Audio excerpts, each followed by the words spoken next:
Estas pinturas, en lo personal, me parecen hermosas, hipnóticamente hermosas. Hay algo en la luz, en el cielo y en las texturas que puedes percibir que se sienten distintas e irreales. Sin dudarlo ni un segundo, estas imágenes me transmiten más, y ojo, me transmiten más, lo que no significa que me parezcan más bellas que estas. Así pues, dentro de mi propio criterio del arte puedo decir tajantemente que una me parece mejor obra artística que la otra. He vuelto a jugar Dark Souls.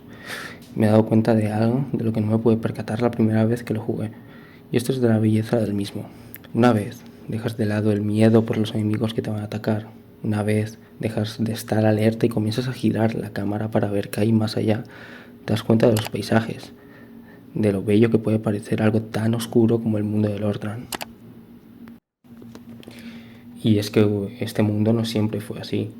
Hubo un tiempo en donde el sol brillaba con toda su luz, donde los individuos que te encontrabas en los burgos no eran muertos sin alma, eran personas, vendedores, perros que en vez de atacarte se acercaban, y ratas que también envenenaban. Esta luz de días pasados aún la puedes ver, mucho más tenue, parpadeante, pero igualmente bella, así como puedes ver la belleza de la vida del sueño americano de los años 50 en las pinturas de Colville. Belleza que está deformada, pero aún está. Para mí los paisajes de Dark Souls es como ir al bosque en invierno, subir una montaña y ver cómo los rayos del sol atraviesan las espesas nubes invernales.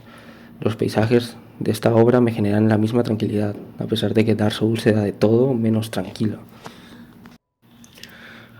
Algo muy importante que ayuda a que este mundo genere esta reacción es su apartado gráfico.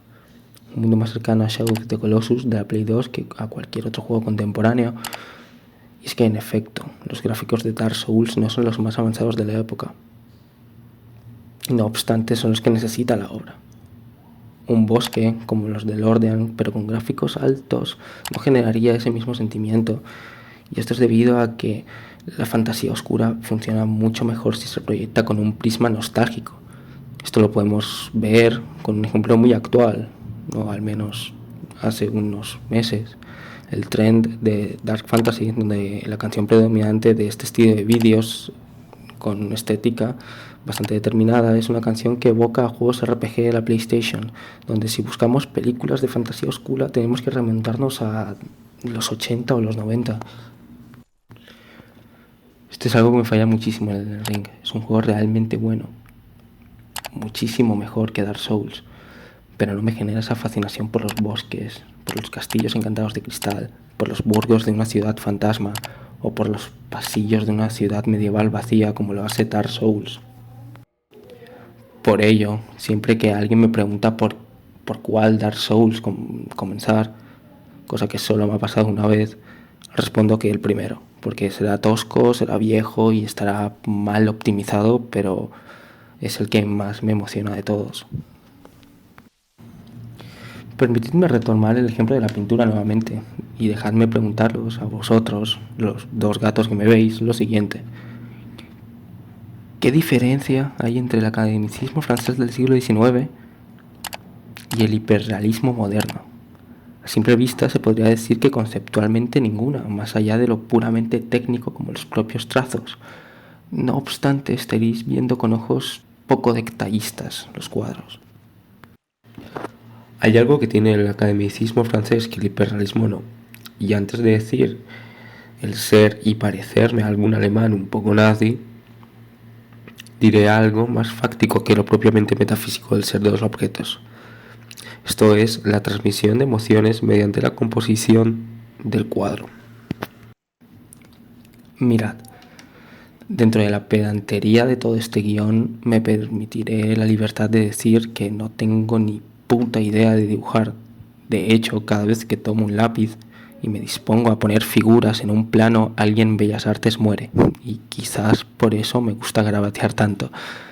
Sin embargo, no tendré el don de la pintura, pero lo que sí tengo son dos ojos conectados a un cerebro mínimamente funcional, el cual me permite sentir cosas visuales.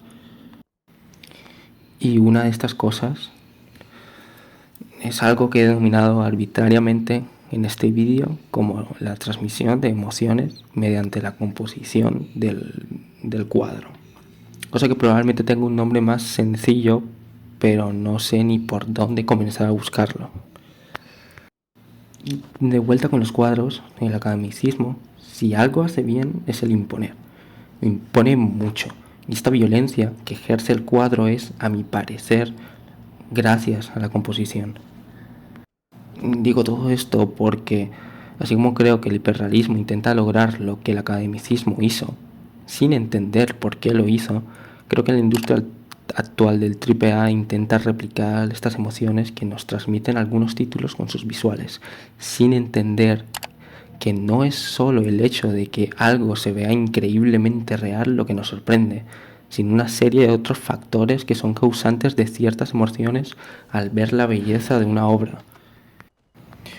Por ello, las pinturas de Colville y Dark Souls son mucho más bellas que el hiperrealismo o que cualquier otro juego que base su encanto visual en el apartado gráfico. Dark Souls probablemente tuvo ese apartado gráfico por necesidad.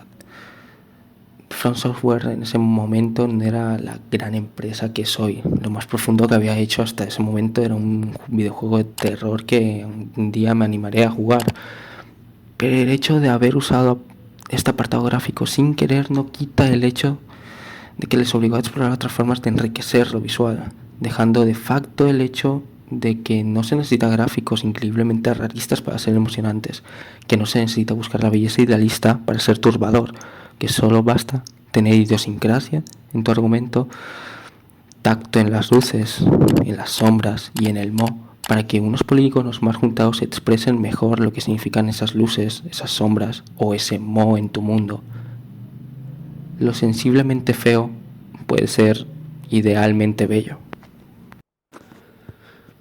He comprado Dark Souls con Colville, pero, como he dicho en todo este vídeo, podría perfectamente comparar esta obra con cualquier obra pictórica de la corriente anteriormente mencionada. Y es que mirad, ¿qué os transmite esta imagen? Si no estáis muertos por dentro, la respuesta más probable sería miedo, que os sentís pequeños, quizá insignificantes. Ahora mirad esta otra imagen. Para mí, en lo personal, me genera cierto respeto, cierto temor. El enfermizo detallismo del cuadro me produce vértigo. Tanto es así que siento que el cuadro es incluso más real que yo mismo. Con esta comparativa nos podemos preguntar, ¿es Dark Souls academicista? En cierto modo sí. Para mí Dark Souls es una pintura academicista con tintes oscurantistas. Vamos, tampoco hay que ser unos genios, literalmente lo dice en el título del juego. Y es que no se puede negar que Dark Souls es un juego oscuro, muy oscuro. Y no solo está en el nombre, sino que lo impregna todo, desde los menús hasta la carátula del propio juego. Y es que esta oscuridad no es una que solo es visual, es una que te abraza cuando te adentras en ella, que te susurra cuando lo único que puedes ver más allá de un palmo son árboles, árboles que parecen más enemigos que entorno. Una oscuridad que te observa cuando piensas que puedes descansar y estar en un sitio seguro. Así que sí, para mí Dark Souls es academicista, al menos solo en estilo. Un academicismo imponente que genera fuertes emociones por la intensidad de sus elementos y de su oscuridad. Hace un tiempo, en torno a un año, hubo un experimento que se hizo tremendamente viral en internet, y este fue Bodycam. Este era un juego en donde de una forma hiperrealista se te exponía a un gameplay bastante sencillo. Pero la razón para que se hizo tan viral fue como lo mostraba, la forma que te hacía ver este gameplay. Los gráficos usaban trucos y efectos para evocar la sensación de que estabas más que jugando, viendo grabaciones de redadas policiales en Estados Unidos. Este juego era un Kane Lynch 2 sin propósito alguno, sin nada que contar más allá de lo impactante que es ver y jugar algo que parece ser tan real, pero que a la vez es tan irreal por su carente propósito. Esto en líneas generales es el hiperrealismo en los videojuegos. Es el hacer que lo impactante de una obra solo sea el cómo se ve, pero no el cómo se siente. Su preservación en el tiempo como obra no es otra más que el impacto que generó al momento de salir por sus gráficos, pero nada más. No hay esencia, no hay propósito, no hay alma. Y es que un buen videojuego, es aquel que más que juego es una obra con la que experimentas. Una obra con la que juegas, no con él, sino con las emociones que te produce. Y he ahí la belleza de Dark Souls, una belleza que no es bella por sentido puramente estético, sino que es bella por cómo transmite las emociones y cómo las refleja, cómo apela a ti como jugador y no como espectador. El jugador interactúa, es dinámico, el espectador es estático.